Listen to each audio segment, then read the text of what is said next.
किस्मत खराब होने के क्या कारण हो सकते हैं? जब भी हमें किसी वस्तु की प्राप्ति की इच्छा होती है और उसके ना मिलने के कारण हम इसका प्रयोग करते हैं। हमारे जीवन में ऐसा कई बार होता है कि सोचे हुए परिणाम के मुताबिक हमें उसकी प्राप्ति नहीं होती है, तो हम उसे ये कह के उस पर फुल स्टॉप लगा देते हैं कि ये मेरे किस्मत में नहीं है। सबसे पहले तो मैं आपको इस बात की बधाई देना चाहूंगा कि दुनिया में एकमात्र आप अकेले व्यक्तित्व नहीं है जिन्हें इसका सामना करना पड़ा है। हमसे भी पहले हजारों लाखों लोग इससे गुजर चुके हैं। काफी ने उसे एक सकारात्मक तरीके से उसका सामना किया और जब तक सफल ना हुए तब तक रुके नहीं। उनमें से बहुत लोगों को हम आज भी पढ़ते हैं। एक तरह से वो हमारे प्रेरणा स्रोत हो गए। और जो लोग असफल हुए उनके बारे में कहीं कुछ भी नहीं है। हालांकि आज अगर कोई असफल होता है और वो मैदान छोड़ देता है तो वो समाज में एक डर पैदा कर देता है, नकारात्मकता की मिसाल बन जाता है और कई नए युवाओं का बाधक भी, जिन्हें डर होता है कि वो सफल नहीं हुआ तो हम भी होंगे या नहीं। यदि युवा करने को तैयार हो तो समाज के लोग वही उदाहरण ले आते हैं कि फलाना ने भी ये किया था लेकिन असफल हुआ तो ये युवा भी नहीं कर सकता। आज ये करना वाकई काफी आसान होता है, अपनी जगह किस्मत पर बात को डाल देना। सफलता या असफलता तो जीवन की दो पहलू है। यदि सभी सफल हो जाएंगे एक ही प्रयास में तो लोगों की मन में से असफलता का डर बिल्कुल समाप्त हो जाएगा। तो दोनों का संतुलन होना जरूरी है। अपने पुरुषार्थ को बखूबी निखारो। असफलता आने पर क्या कमी रह गई ये देख के सुधारो। किस्मत पर प्रश्नवाचक लगाने से सारे रास्ते बंद हो जाते हैं। खुद पर एक विश्वास रखो, उठो फिर से और अपनी संकल्प शक्ति को इतना दृढ़ कर दो जब तक सफलता नहीं मिल जाती, ताकि आप समाज और प्रकृति के लिए एक सफल उदाहरण बने। 2.5 अक्षर का भाग्य और 2 अक्षर का कर्म, इसमें सदैव कर्म विजयी रहता है। तो कर्म को सुदृढ़ बनाओ, किस्मत अपने आप संवर जाएगी। किस्मत को अगर बदलना है तो पुरुषार्थ करना तो पड़ेगा ही। पुरुषार्थ ही सच्चा धन है। चलिए एक इसे कहानी से समझने का प्रयास करते हैं। यह कहानी है उज्जैन के राजा की, विक्रमादित्य की। विक्रमादित्य उज्जैन के अनुश्रुत राजा थे जो अपने ज्ञान, वीरता और उदारशीलता के लिए प्रसिद्ध थे। एक बार की बात है, उनके पास सामुद्रिक लक्षण जानने वाला एक ज्योतिषी पहुंचा। विक्रमादित्य का हाथ देखकर वह चिंतामग्न हो गया। उसके शास्त्र के अनुसार तो राजा दीन, दुर्बल और कंगाल होना चाहिए था, लेकिन वह तो सम्राट थे, स्वस्थ थे। लक्षणों में ऐसी विपरीत स्थिति संभवतः उसने पहली बार देखी थी।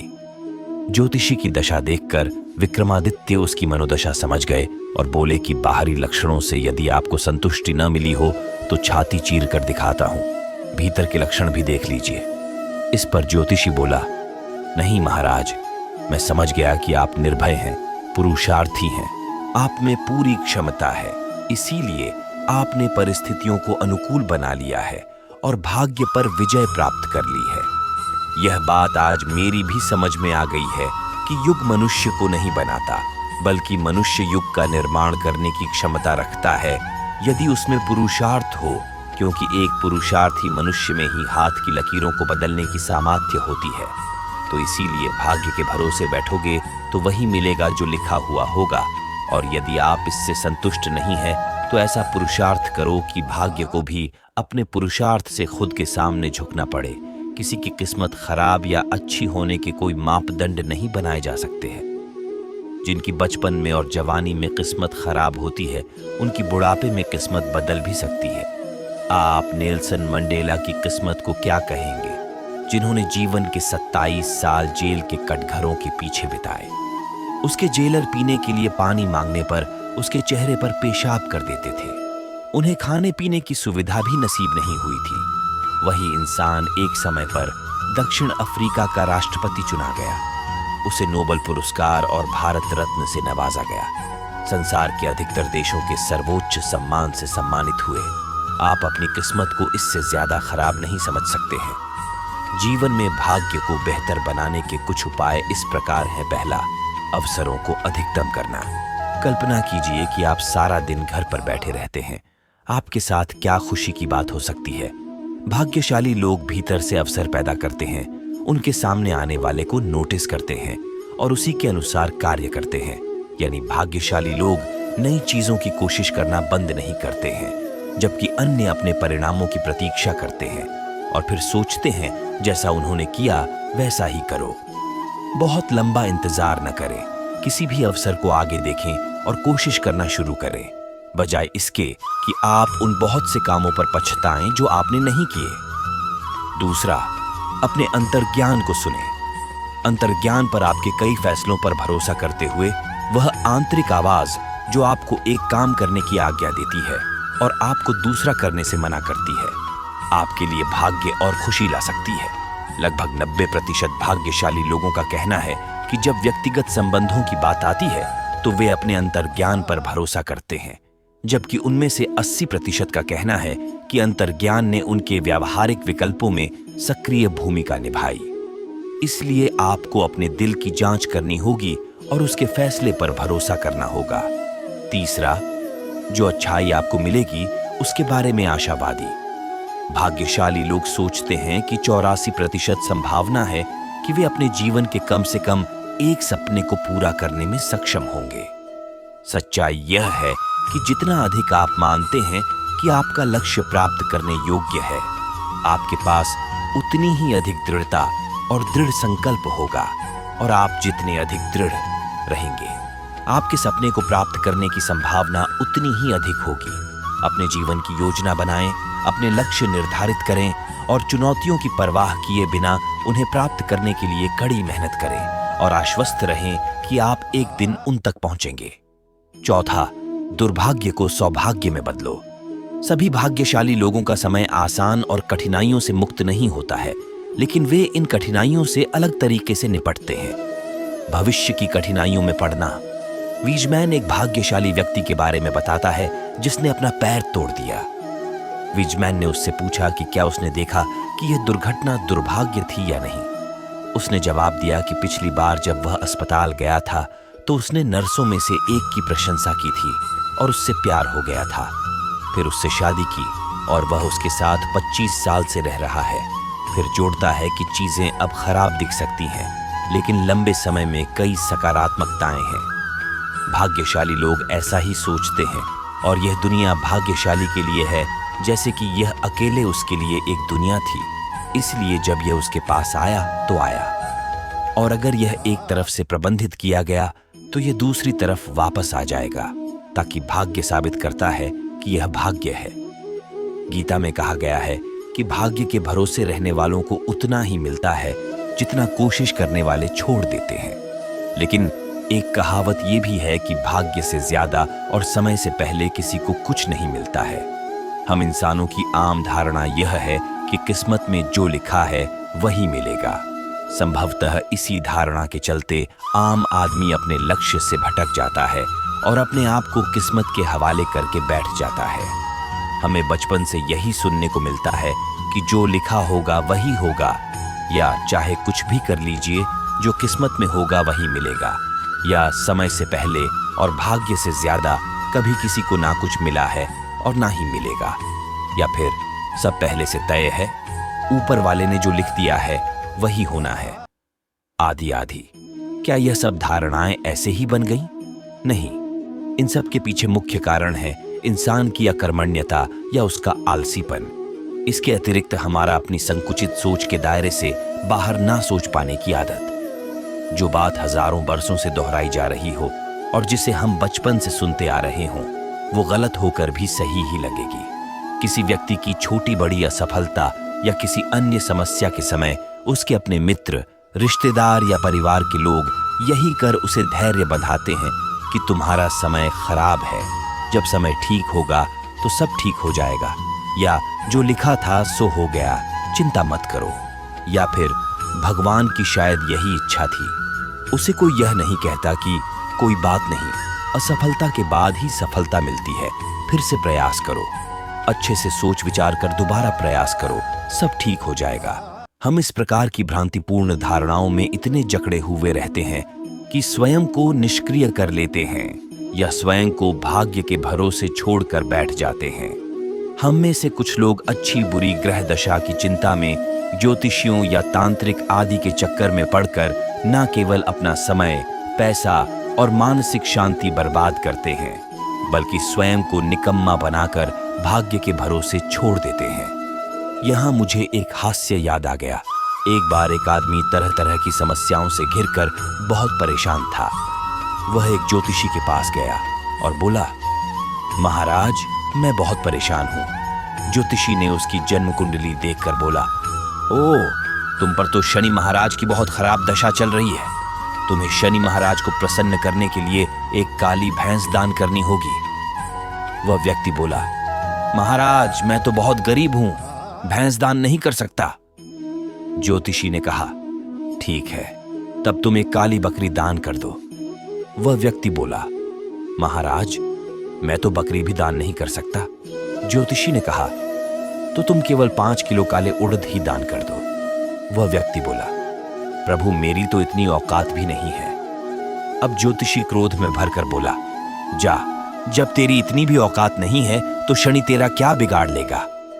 यह तो खैर एक हास्य था, पर क्या हमें यह मान लेना चाहिए कि जो कुछ भी होता है, अच्छा या बुरा, वह सब कुछ पहले से लिखा होता है। भगवान जब हमें पैदा करता है तो वह पहले से ही सब कुछ निर्धारित कर देता है। कब, कैसे और कहां कोई पैदा होगा, पढ़ेगा गा या अनपढ़ रहेगा, नौकरी करेगा या व्यापार करेगा, गरीब रहेगा या धनवान बनेगा, अच्छा इंसान होगा या बुरा, बीमार रहेगा या स्वस्थ, आदि आदि। यानी हमारे हर अच्छे बुरे कार्य के लिए भगवान ही जिम्मेदार है। यानी जो कुछ हम करते हैं वह भगवान की इच्छा से करते हैं। तो क्या एक चोर जो चोरी करता है वह अपने कर्मों का दोष भगवान को दे सकता है? क्या एक बलात्कारी को, एक खूनी को, एक आतंकवादी को भगवान ही ऐसा करने को कहते हैं? फिर तो हर अच्छे काम का श्रेय भगवान के नाम और हर बुरे कार्य का दोष भी भगवान पर लगना चाहिए। क्या आपको नहीं लगता कि ऐसी गलत धारणाएं इंसान को केवल और केवल कमजोर बनाती हैं, उसे निकम्मा और नाकारा बनाती हैं, उसे कुछ कर्म करने की बजाय भाग्य के भरोसे बैठना सिखाती हैं? यदि केवल वही होता जो किस्मत में लिखा है, तो फिर हमें पढ़ने लिखने की क्या जरूरत थी? नौकरी या व्यापार व्यवसाय करने की क्या जरूरत थी? या यूं कहें कि कुछ भी करने की क्या जरूरत थी? जो होना है वह तो हो ही जाएगा। हम क्या ऐसा मानकर बैठ जाते हैं? नहीं ना। फिर हम क्यों यह मानते हैं कि जो लिखा है वही होगा? मैं भाग्य में भी यकीन करता हूं और भगवान में भी अटूट विश्वास रखता हूं, पर मैं इस बात को नहीं मानता कि सब कुछ पहले से निर्धारित है और उसे बदला नहीं जा सकता है। मेरे विचार से भाग्य 90% हमारे कर्मों का फल है और 10% दैविक, और 10% कभी भी 90 से अधिक नहीं होता।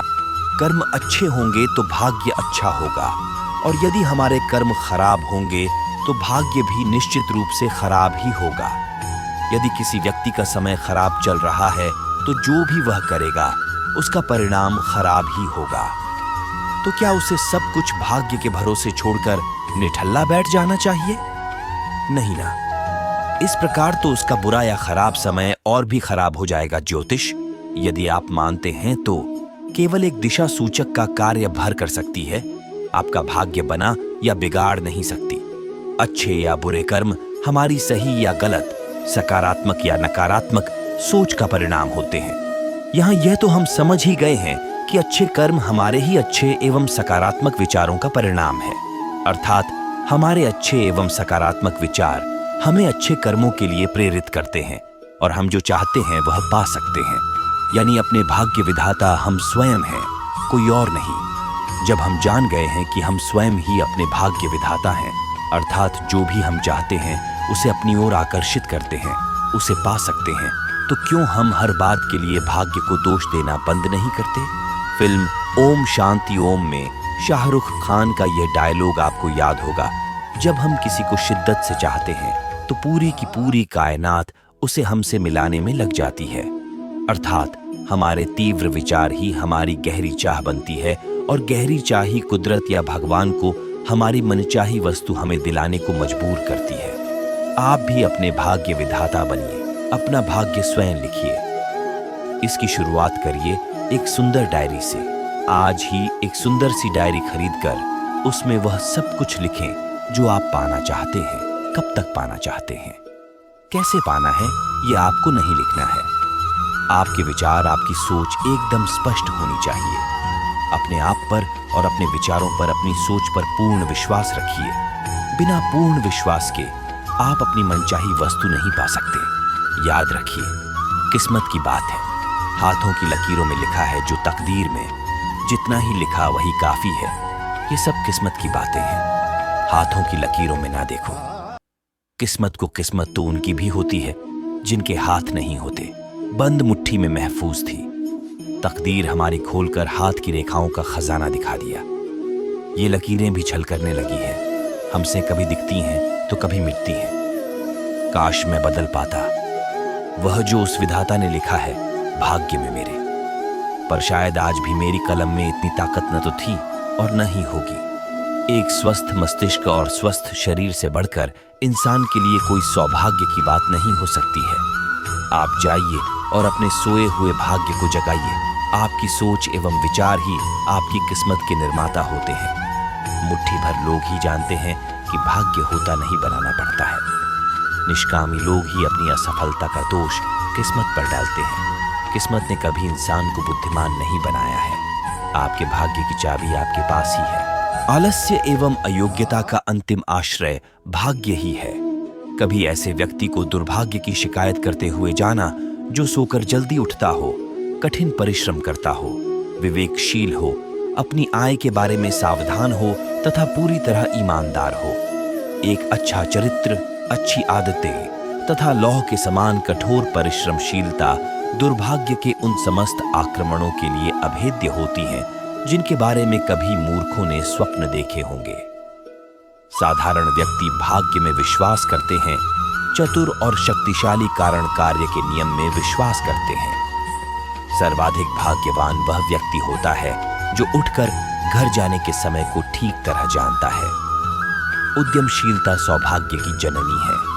जो लोग सौभाग्य को अपनी योग्यता का परिणाम समझने की गलती करते हैं, वे अनिवार्य रूप से घोर संकट की ओर अग्रसर हैं। दुर्भाग्य के विषय में एक ही बात सुनिश्चित है, यह बदलेगा। थोड़ा अधिक दृढ़ निश्चय, थोड़ा अधिक साहस, थोड़ा अधिक कार्य, बस यही सौभाग्य है। भाग्य और किस्मत बहुत से लोग अपने समस्त कर्मों का परिणाम भाग्यवाद ही मानते हैं। जीवन में कुछ भी बुरा या अच्छा, सुख, दुख, सफलता, विफलता को कर्म या भाग्य समझते हैं। कर्मवादी लोग भाग्य की बजाय अपने कर्मों को ही सब कुछ मानते हैं। खुद को हालातों का गुलाम मत समझो, आप स्वयं अपने भाग्य के विधाता हैं। समय से लड़कर जो अपनी किस्मत बदल दे, वही इंसान विजयी होता है जो अपनी किस्मत बदल दे। आगे क्या होगा ये ना सोचो, क्या मालूम समय अपनी सूरत ही बदल दे। भाग्य जैसी कोई चीज नहीं है, और जो हमें केवल अप्रत्याशित घटना दिखाई पड़ती है, वह प्रारब्ध के गहनतम स्रोत से प्रकट होती है। अपना भाग्य स्वयं ही लिखना होगा, ये कोई लेटर नहीं जो किसी से लिखवा लेंगे। जो किस्मत में लिखा है वह भाग के आएगा, और जो नहीं लिखा है वह भाग कर चला जाएगा। फिर खुश या दुखी होने की क्या आवश्यकता है। आप अपने कर्म करते रहो। इतना वक्त कहाँ है अपनी किस्मत को देखूं। बस अपनी माँ की मुस्कुराहट देखकर समझ जाता हूँ अपनी किस्मत अच्छी है। भाग्य की लकीरों पर भरोसा करना छोड़ दिया है। इस दुनिया में लोग ही बदल जाते हैं, फिर भाग्य क्या है। यदि भाग्य ईश्वर के हाथों लिखा होता तो सबसे अच्छा हमारा ही होता, मगर भाग्य तो हमारे कर्मों व इच्छाओं द्वारा लिखे जाते हैं, ईश्वर की इच्छा से नहीं। एक बुद्धिमान इंसान किस्मत पर भरोसा करता है और अनियमित या सनकी इंसान संयोग में विचार दर्शन के लिए नेतृत्व करते हैं। आगे बढ़ते हुए काम बनाया जाता है, काम आदतों को बनाता है, आदतें लक्ष्य या जीवन के चरित्र बनाती हैं, और चरित्र हमारी नियति स्थापित करता है। बुरे से बुरे के लिए तैयार रहो, सर्वोत्तम की आशा करो, और जो आ जाए उसको स्वीकार करो। यही भाग्यवाद है। भाग्य के विरोध में कोई हथियार काम नहीं करता है। भाग्य के आगे किसी का भी नहीं चलती है। भाग्य हमको दो तरह से रौंदता है, हमारी इच्छाओं को स्वीकार करके तथा उन्हें पूरा करके। जय श्री कृष्ण।